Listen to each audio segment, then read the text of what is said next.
प्यारे बच्चों, आज हम पढ़ने वाले हैं यूनिट 1 जिसका नाम है विलियन। कक्षा 12वीं के लिए बच्चों हम क्या पढ़ रहे हैं? क्लास 12th के लिए 2025 के लिए सबसे आईएमपी क्वेश्चन पढ़ने जा रहे हैं। यूनिट 1 है जिसका नाम है विलियन सॉल्यूशन। इसमें से 7 अंक का पूछा जाएगा। बच्चों, इसमें पूछने के ढेर सारे तरीके हो सकते हैं। 4 नंबर का एक क्वेश्चन हो सकता है, एक 2 का हो सकता है, कुछ विकल्प हो सकते हैं, एक नंबर की डेफिनेशन हो सकती है, पर्यावरण। परंतु हर एंगल से देखा जाए तो हम 5-6 प्रश्न पढ़कर पूरी यूनिट को 7 नंबर के लिए 2025 के लिए कवर कर सकते हैं।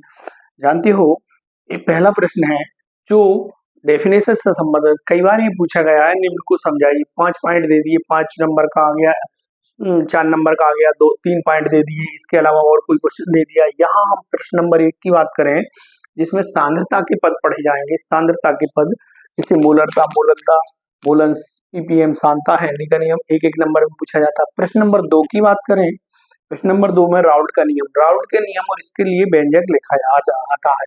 जानते हो, राउल्ट के नियम 2 प्रकार का है। एक तो आवासशील विलय मीन्स ठोस और द्रव वाले विलयन के लिए होता है। दूसरा आवासशील विलय द्रव विलयन के लिए क्या राउल्ट का नियम हम पढ़ेंगे।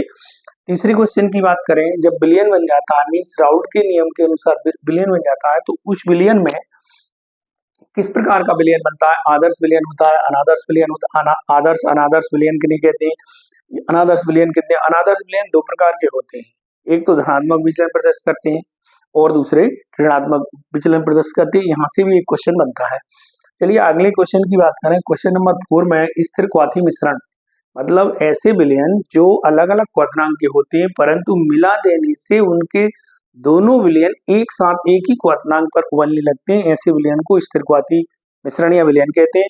ये 2 प्रकार के निम्न और उच्च होते हैं। अगले क्वेश्चन की बात करें, क्वेश्चन नंबर 5 में सबसे आईएमपी के क्रम में अणुसंख्य गुणधर्म जो विलय के कणों की संख्या पर निर्भर करते हैं उनको हम बोलते हैं अणुसंख्य गुण। उसमें क्वथनांक वर्णन, हिमांक अवनमन सबसे इंपॉर्टेंट दृष्टि में रखा गया है। एक क्वेश्चन और है, हम कोई छोटी छोटी परिभाषाओं के क्रम में, जैसे हमने ऊपर पढ़ा था वाष्प दाब, वाष्प परासरण दाब, विपरीत परासरण, तनु विलयन सिद्धांत आदि पढ़ सकते हैं। 2025 के इंपॉर्टेंट क्वेश्चनों के सटीक आंसर के लिए हमारी वीडियो क्रमांक 1.1 से 1.3 देखिए।